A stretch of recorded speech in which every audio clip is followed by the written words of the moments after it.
Over 1,000 years after Rome's fall, the armies of the French Emperor Napoleon descend on the city.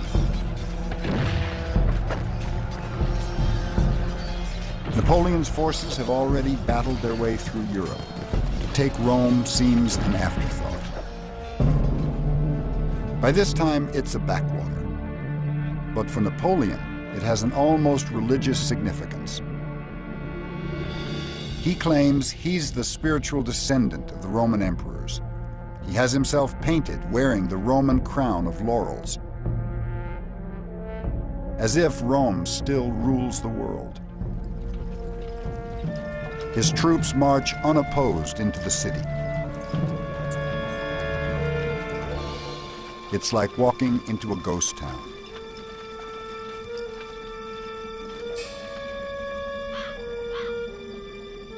They find the frightened Romans huddling among the ruins of the ancient city.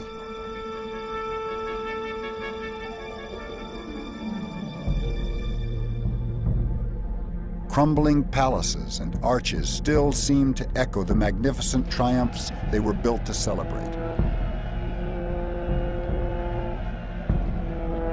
Goats and cattle graze where thousands once thronged the streets.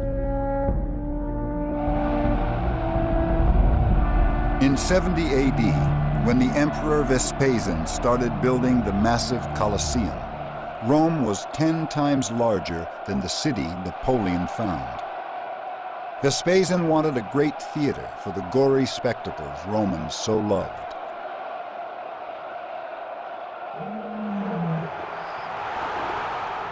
The scale of the Roman games, like the scale of Rome itself, was staggering. The Colosseum had seating for 45,000 and standing room for 20,000 more.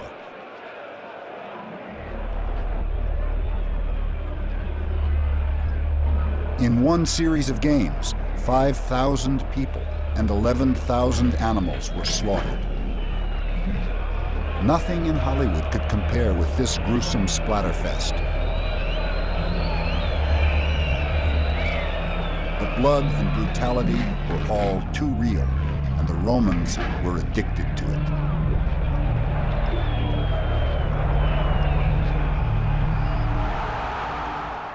When he saw the blood, rather than turn away, he fixed his eyes on the scene and took in all its frenzy. He reveled in the wickedness of the fighting and grew intoxicated with the bloodshed. When he left the arena, he took with him a sick mind, which left him no peace until he came back again. St. Augustine. They did get excited watching gladiators kill one another. I'm not denying that. But you know what? So do we. I think, for example, of the brouhaha over Mike Tyson. Right. What Mike Tyson did when he bit, was it Evander Holyfield's ear? That would have been applauded in the Roman arena. That's great. That's what you're supposed to do. In fact, you're supposed to rip the ear off and march around the arena with it in your mouth. That's what you're supposed to do.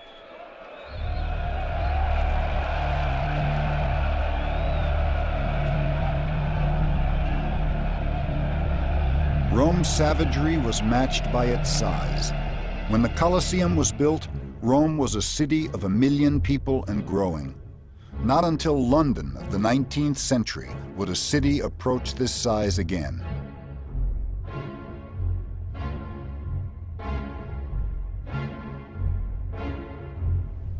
What I think you'd notice if a time traveler went back would be the smell, the noise, the dirt, the crowdedness. I think there'd be lots of beggars, lots of signs of sickness, disease, lots of small children. It'd be rather like Calcutta or Rio. Crowded modern town, very poor, with these monumental buildings in the center expressing the wealth and power of the empire. Traffic was terrible. Julius Caesar forbade wheeled traffic during the day so people could move around, which meant that at night all these carts started going on these stone streets, and it was so noisy that you couldn't sleep.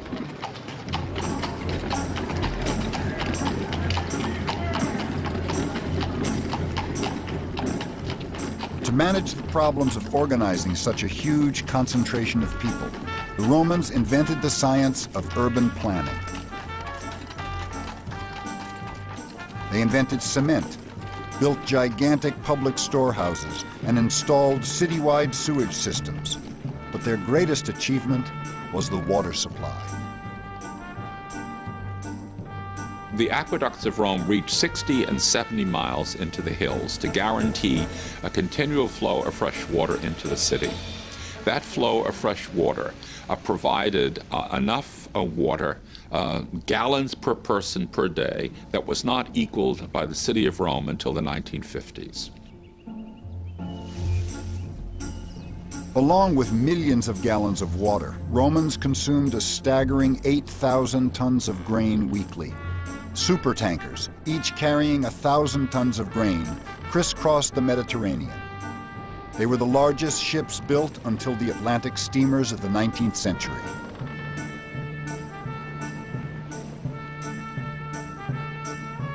The city of Rome was the heart of an empire that stretched from Scotland to Syria.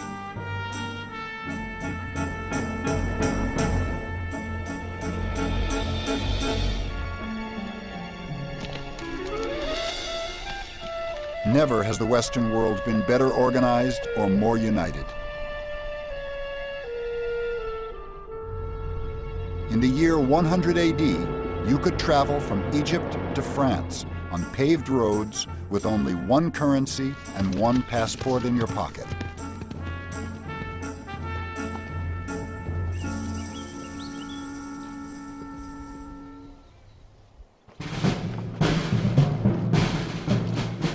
And this vast, well-organized empire would muster the largest army the world had ever seen. Over 500,000 soldiers.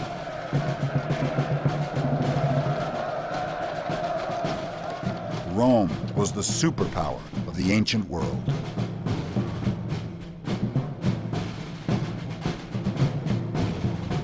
Later superpowers never stopped learning the lessons of its spectacular rise and fall. Napoleon was not alone in his obsession with Rome.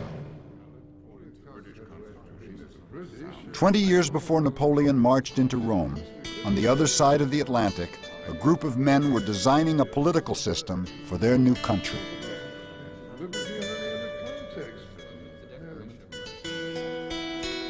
In designing the Constitution of these United States of America, we have at various times sought precedent in the history of that ancient republic and endeavored to draw lessons both from its leading ideas and from the tumult and factions which finally brought it low. Thomas Jefferson.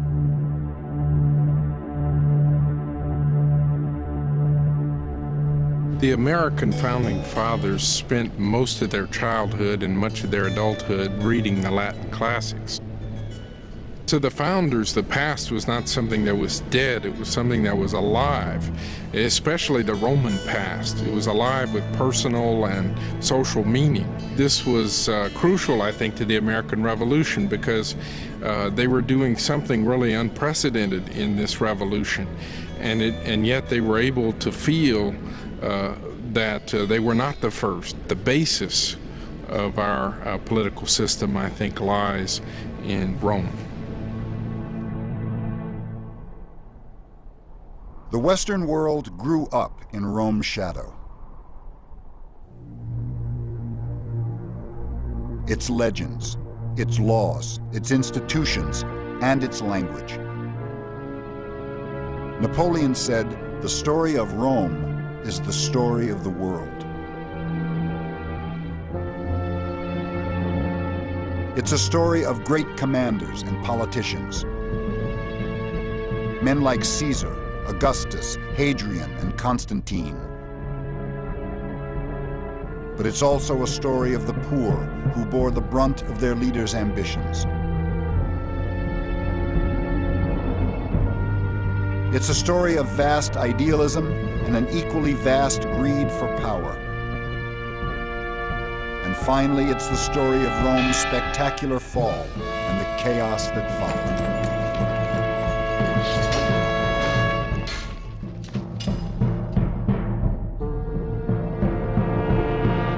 But behind all that are the stories of Rome's beginnings almost 3,000 years ago in the lush hills of central Italy.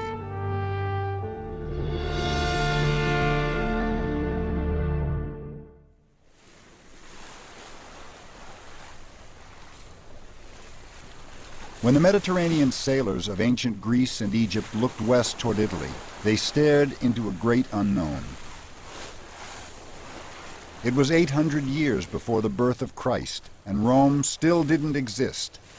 But stories were told of mysterious peoples with strange, exotic customs and untold riches. The tales were irresistible.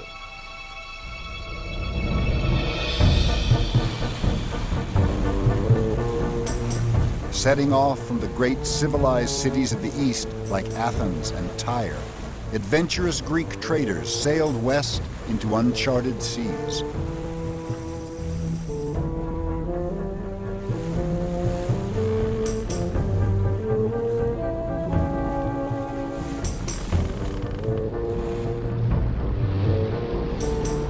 Navigating by the stars, without instruments, they began to explore a remote and little-known peninsula of the Western Mediterranean. They called it Hesperia, the land of the evening sun. In the 8th century BC, time of westward expansion, Phoenicians going west, Greeks going west, founding colonies. When the Greeks sailed into Italy, they found something they didn't expect, an advanced civilization already there. Here in the hills of Tuscany, there were already walled cities. There were kings and high priests. There were skillful craftsmen who created a tender and sensuous art like no other in the Mediterranean. And there were traders ready to barter the finest gold and ironwork the ancient world had ever seen.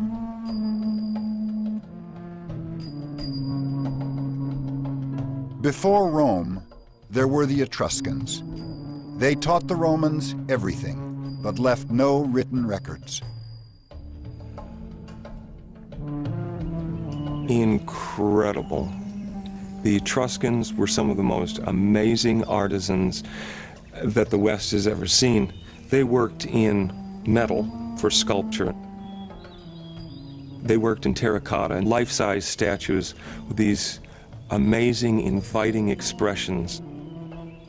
Very warm. They're not cold and distant, but they're people that you want to meet.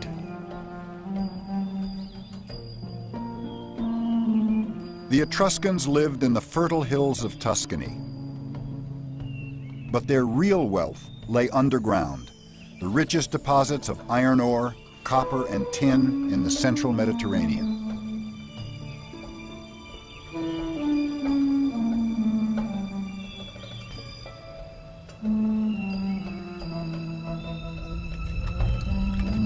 As early as 700 BC, they created shafts, tunnels, subterranean galleries,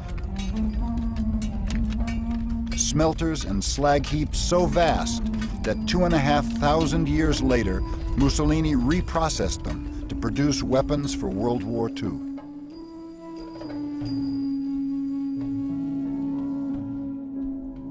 Etruscans traded their metalwork as far afield as Syria, Portugal, and even Sweden.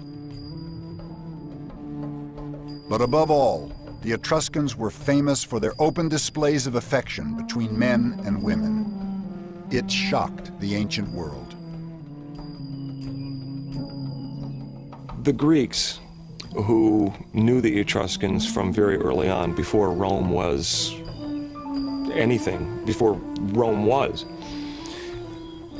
saw that the Etruscan people gave a position to women that the Greeks certainly wouldn't. Not only were women part of the entire house, women reclined at banquets with men, which for a Greek was absolutely unthinkable.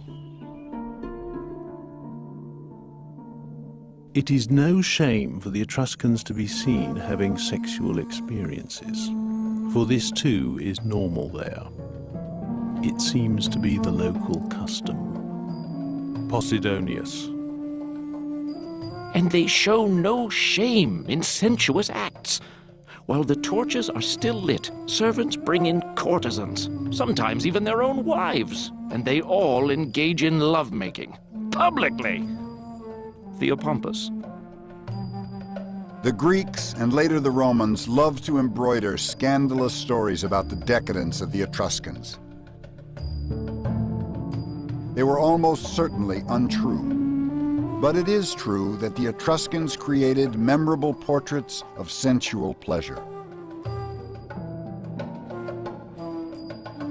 After the Etruscans, the idea of portraying such intimacy between men and women disappeared from Western art for almost 2,000 years.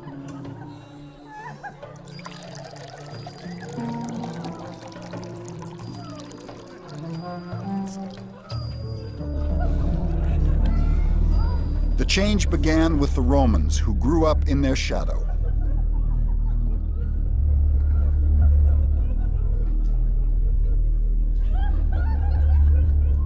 The first Romans were primitive, tough backwoodsmen. They resented the Etruscans, but had everything to learn from them, including the darker sides of civilization. Like all ancient people, the Etruscans were rigidly divided by class. Brutal rituals enforced the power and prestige of the nobility. Etruscans staged games at the funerals of important men. The losers were killed. Their blood celebrated the prestige of the dead man and was an offering to his spirit.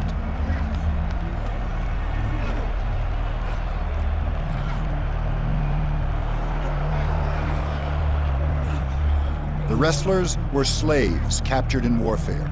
Their lives were worth nothing. Only their deaths were significant. The practice of human sacrifice was common in the ancient world. The Etruscans were no exception. The blood of slaves and captives watered the ground at state rituals throughout the Mediterranean. Romans inherited the Etruscan taste for sacrificial blood. Gladiatorial combat was the Roman equivalent of these gory celebrations of power.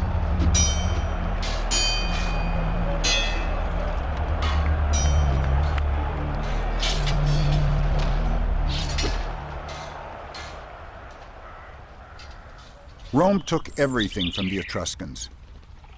Etruscan engineers showed them how to drain the marshes where Rome now stands and channel the water into underground sewers. Etruscan architects and builders laid out the Roman Forum as a public square in the 7th century BC.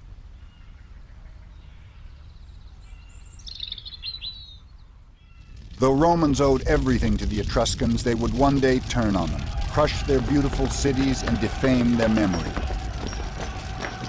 It would be the first step on Rome's path to empire.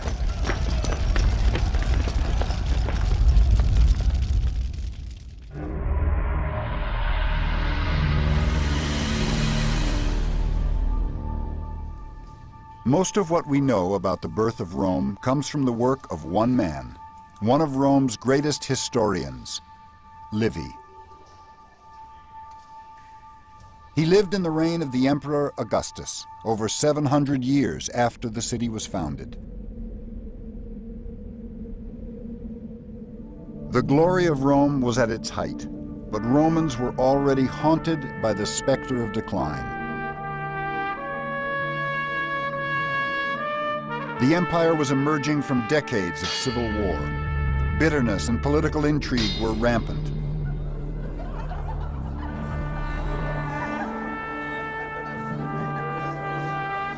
Decadence, greed, and profiteering were the order of the day. To men like Livy, raised on the Roman stoic virtues of valor, loyalty, and self-sacrifice, it seemed the spirit of Rome was rotting. I feel that indulgence has brought us, through every form of sensual excess, to be morbidly attracted to death in all its forms. Rome is at the dark dawning of an age in which we can neither endure our vices nor face the remedies needed to cure them. Livy. A cure was what Emperor Augustus was looking for. He cracked down on dissent and passed laws to punish immorality.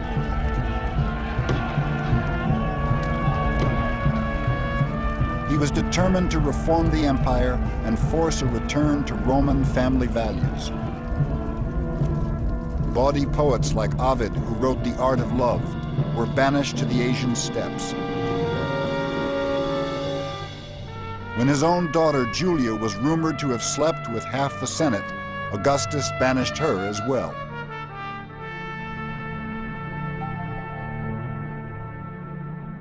Livy saw in Augustus, or in Octavian, a chance for the world to finally settle down and get back to business.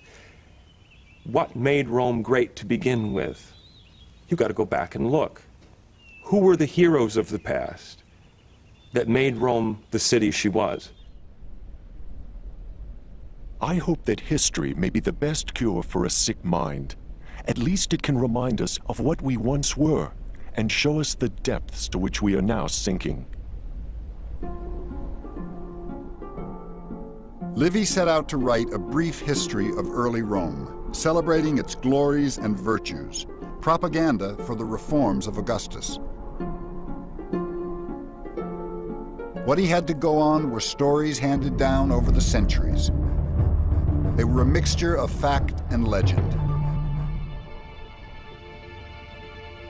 I, for one, am looking forward to absorbing myself in antiquity, because I am so deeply tired of the modern world and all the troubles which torment it.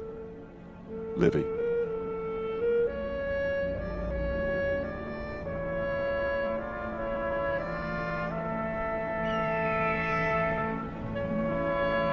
He believed Rome's mythological beginnings would reveal the stories of heroism and nobility Romans needed to hear.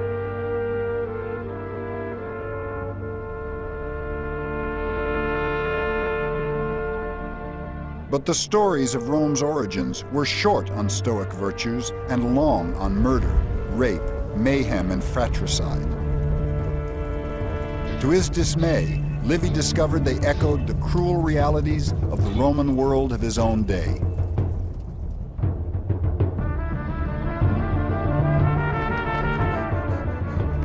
Legends told that Rome was founded by Romulus and Remus, twins who were cast into the wilderness to die.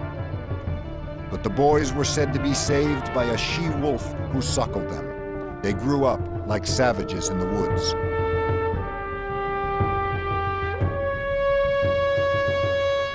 When they returned to found the city of Rome, they were filled with the simple, ferocious spirit of their wolf mother.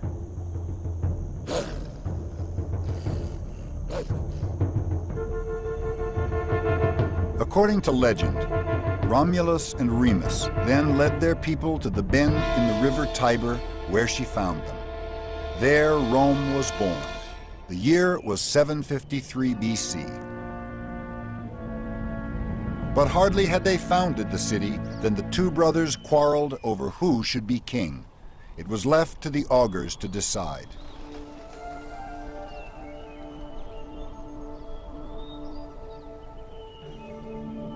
Augurs were the priests of early Rome who divined the will of the gods.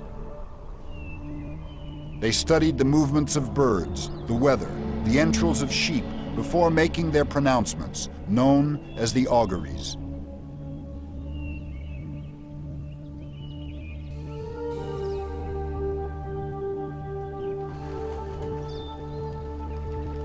The augurs placed each brother on a hilltop, then waited.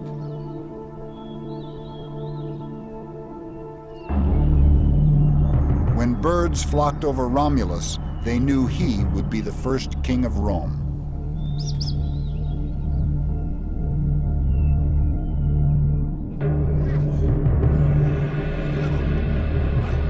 But Remus refused the augury, and the brothers fought.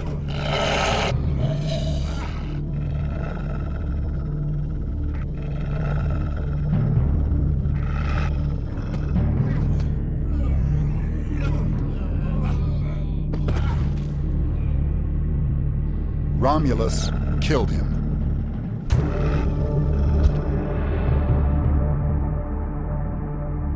The first king of Rome, suckled by a wolf, bathed in his brother's blood, walked away furious and triumphant. It was a fitting augury for the bloodshed and strife that lay ahead.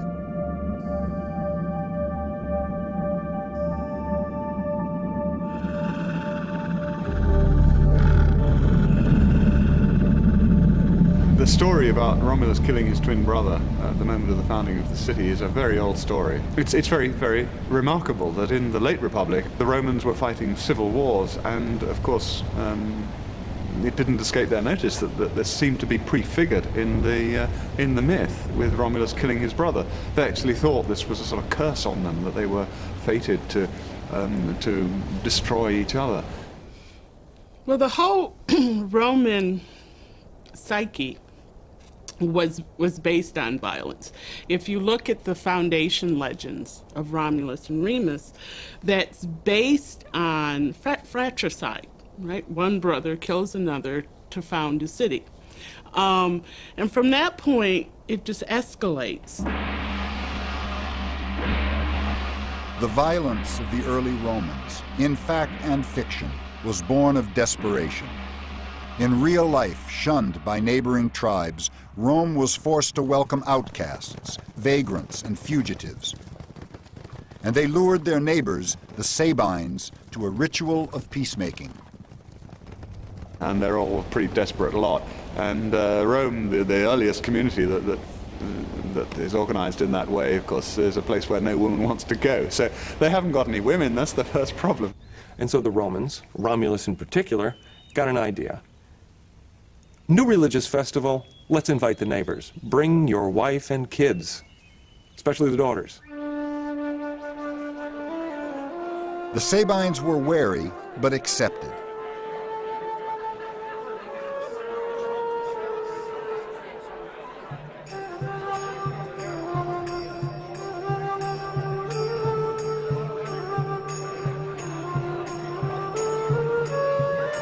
As the festivities went on into the night, the Sabines relaxed their guard. It was what the Romans were waiting for. Romulus gave the sign and they attacked. They grabbed the women and drove off the Sabine men, the ones they didn't kill.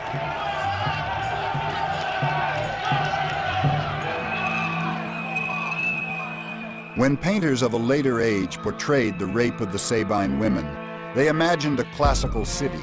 They were wrong. The early Romans were primitive people struggling desperately to survive. The grim stories of the first Romans were as surprising to Livy as they are to us. They certainly didn't provide the role models he was looking for.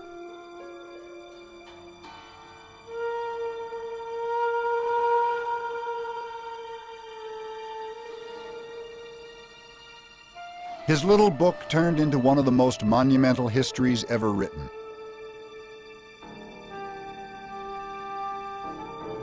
By the time he died in 17 AD, it had grown to 142 volumes, all written laboriously in wax. It had absorbed his entire life. Livy's Chronicle was the bestseller of its day. It was more successful than he could ever have hoped, but had no effect whatsoever on the moral chaos of empire. Even 142 books were no match for the influence of so much power. By now, Rome was a juggernaut whose momentum was unstoppable.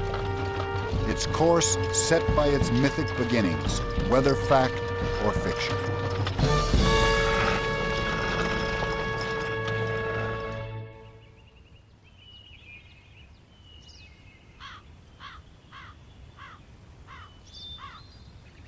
As it approached the 5th century BC, Rome was emerging from its legendary past into the real world of recorded history. It was now a thriving province of the Etruscan world, ruled by Etruscan kings. primitive mud and thatch huts of Rome's early days had given way to a city of brick. Rome was absorbing people from surrounding lands and growing fast. Etruscan and Greek traders met in its busy streets.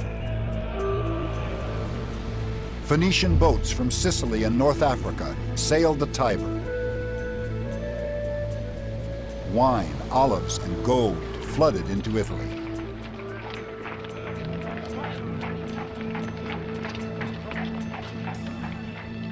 But Rome was still no different from many other prosperous cities of the Mediterranean. What first set it apart was not its capacity for trade or engineering or even warfare, but its ability to organize itself.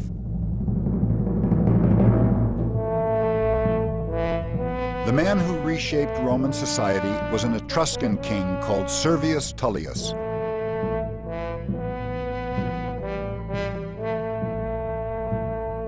There are no statues of him. We have no idea what he looked like. He never became as famous as later rulers of Rome, but his mark on history may be even greater. And yet, all Servius Tullius did was carry out history's first census. Now, the Roman census, are a very important institution. They would count the Roman citizens, all right, and list them, and then distribute them in their appropriate classes and political units and so on. The census was a kind of way of grading Roman citizens according to their status and prestige.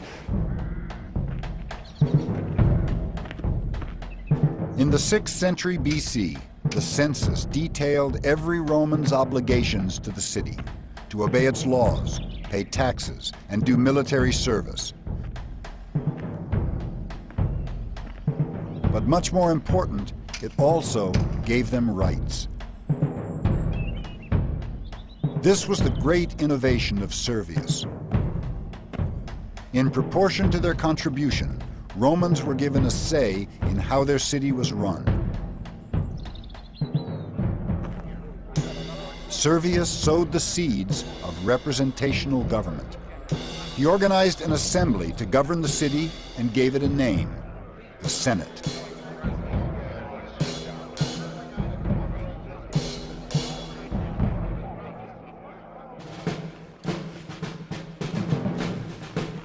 Finally, the census decreed that each of the city's social classes should contribute a group of soldiers for Rome's defense. They were called the legions, the fighting force that was going to put Rome's destiny back in its own hands and one day give it the world.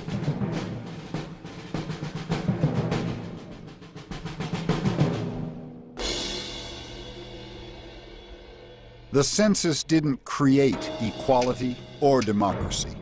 Rome remained a society governed by kings and nobles. Women had few rights. But it created a level of organization unheard of in the ancient world. No man did more for Rome than the Etruscan king Servius.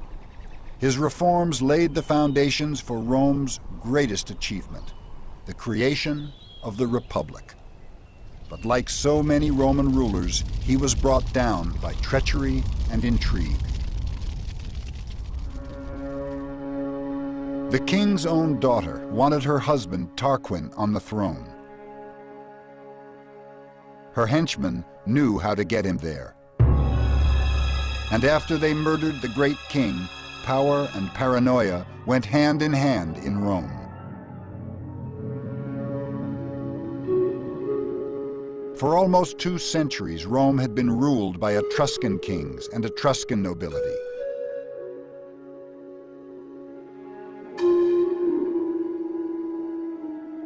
Under Servius, things had gone well. Under Tarquin, his successor, brutality and decadence flourished. While he and his relatives devoted themselves to pleasure, their henchmen carried out campaigns of political murder to remove any and all opposition. Romans were beginning to hate everything the Etruscans stood for. resentment smoldered.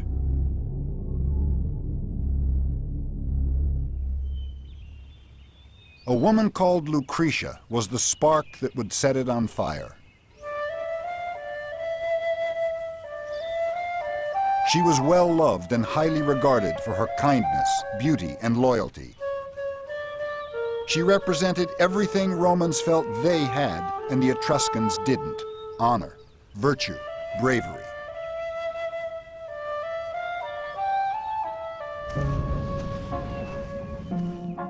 One day, the king's son and some of his Etruscan nobles were on a journey away from Rome. Drunk, they decided to creep back into the city and spy on the most beautiful women to see what they were up to.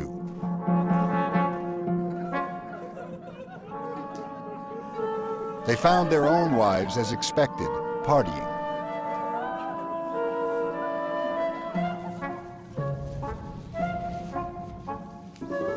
They found Lucretia hard at work.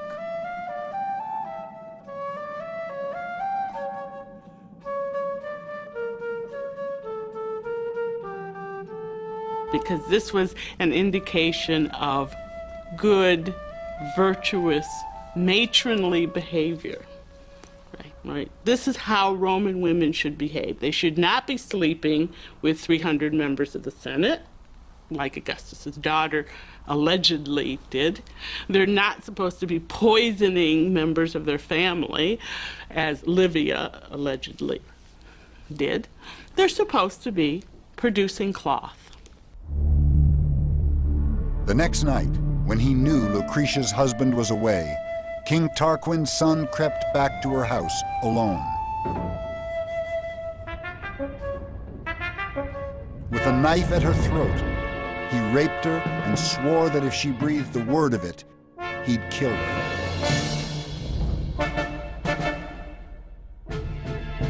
That would be unnecessary. The next day, too proud to live with her dishonor, Lucretia killed herself.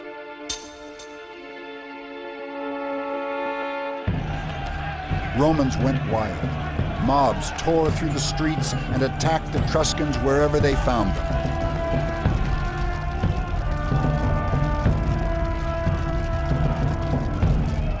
A stern nobleman named Brutus organized a furious attack on the Etruscan king and his courtiers. They were overwhelmed and fled for their lives. Romans were finally free of their Etruscan overlords. Lucretia's legacy to Rome was its freedom.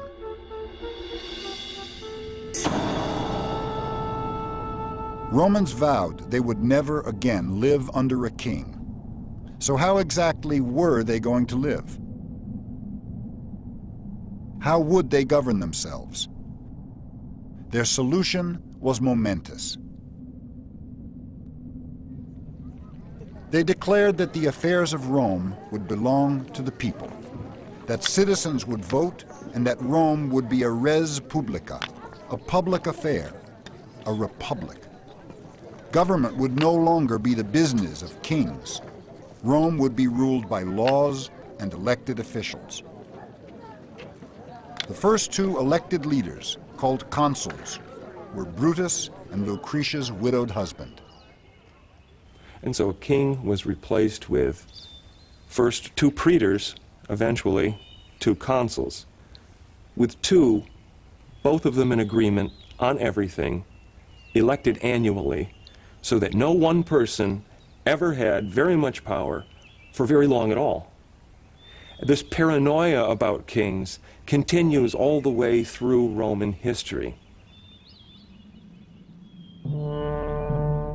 In ways he never could have imagined, Servius's census had borne fruit. The new republic would be organized according to the voting categories and classes he put in place 40 years earlier. The birth of the republic staked Rome's claim to a place in history. SPQR was the republic's banner. Senatus Populusque Romanus, the Senate and people of Rome. It was the ancient world's first representational government. It paved the way for Rome's glories and all democracies to come.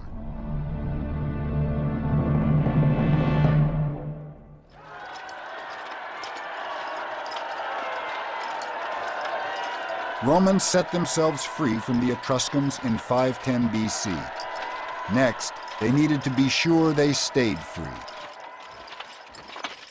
So they set about building the fiercest fighting machine the world had ever seen. And now, it had its old masters to practice against.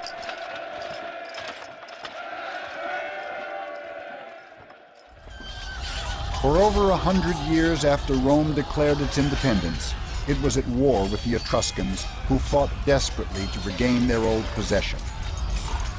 They failed. They were no match for the highly disciplined Roman legions who'd fight to the death to defend Rome's liberty. As Roman soldiers fought for the Republic, a man named Publius codified its leading ideas. This legal system set a remarkable precedent for republics of the future.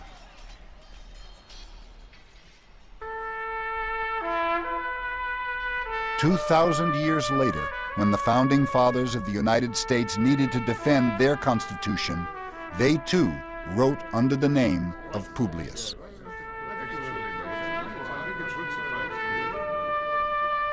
I think the American Revolution was an exciting period for the Founding Fathers. They were excited by the opportunity to match their ancient heroes' struggles against tyranny, in a sense to rival the noble deeds they had spent their youth reading about. And they were thrilled by this idea, by this thought, that they were beginning anew the work of the ancient republicans, only this time with an unprecedented chance of success. Throughout the 5th century BC, the struggle for the Republic went on. Rome and the nearest Etruscan city, Veii, faced each other across the Tiber in an endless stalemate of attack and counterattack.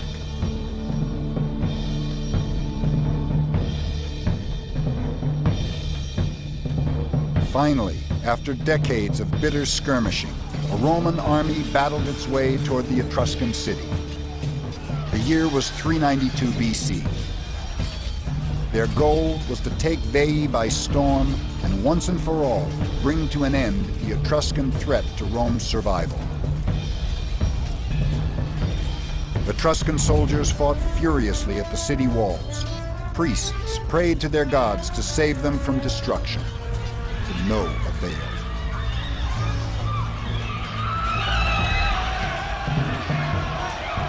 The Romans smashed through the Etruscan defenses and laid waste to the city. They slaughtered the men and made slaves of the women.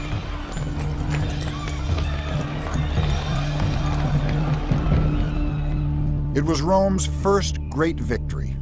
There would be many more, each celebrated by the building of a triumphal arch, a monument to the glory of victory and the humiliation of the defeated.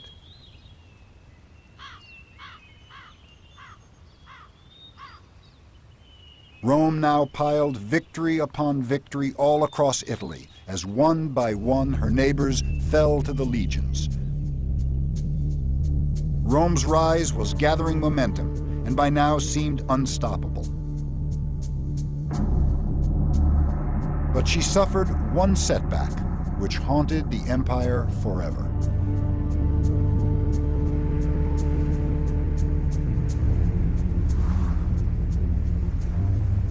The year was 386 BC. From beyond the Alps, horsemen appeared and thundered toward Rome.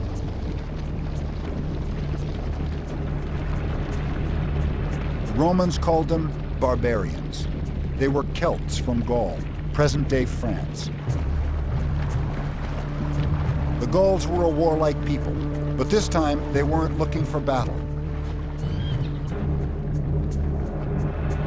Wars with their neighbors had pushed them out of their own territory.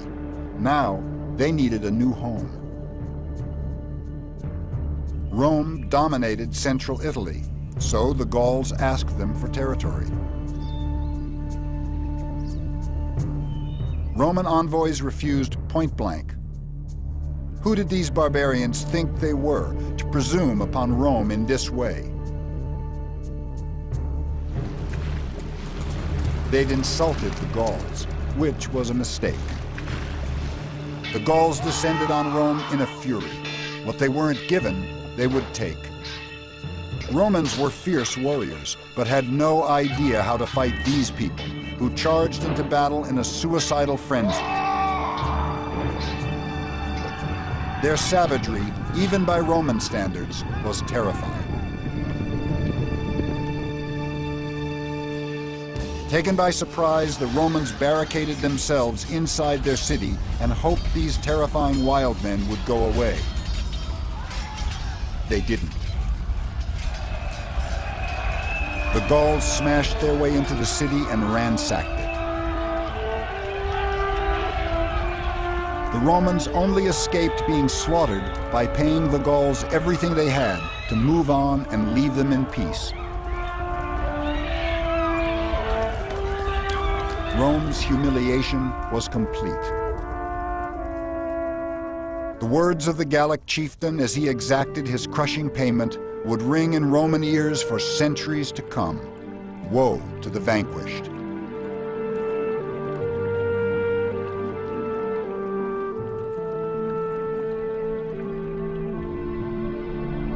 Rome rose from this devastation stronger, better organized, and more determined than ever.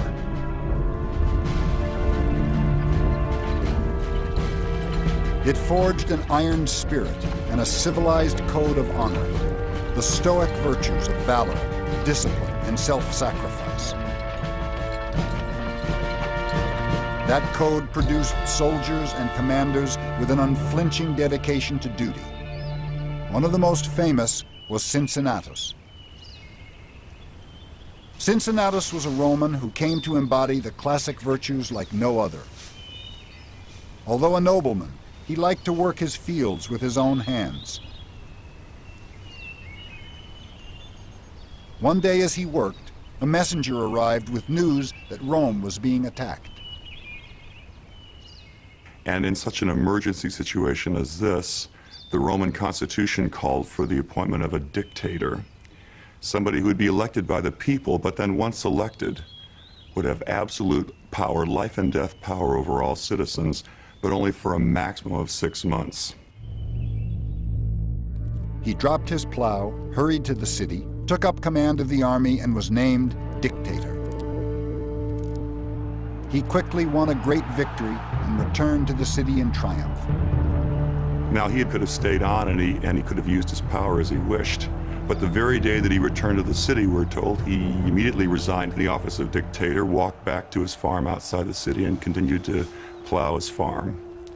And the Romans loved to tell that story because here was a man who was totally selfless, who cared nothing for his own livelihood, for his own life, but merely to serve, wished to serve.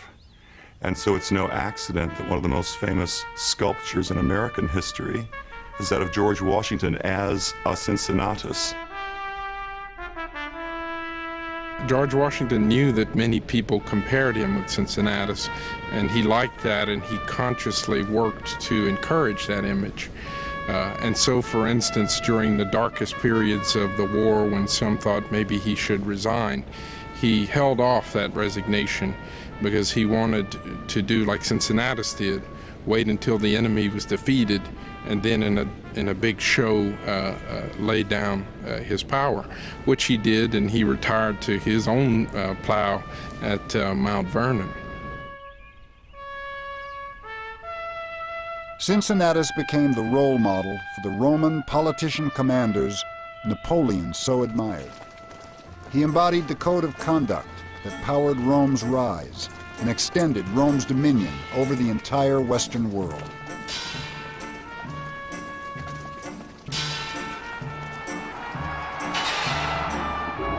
Rome's battles abroad would highlight the conflict within its own soul.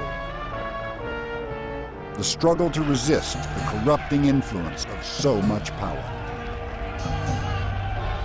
It would haunt the empire for centuries to come.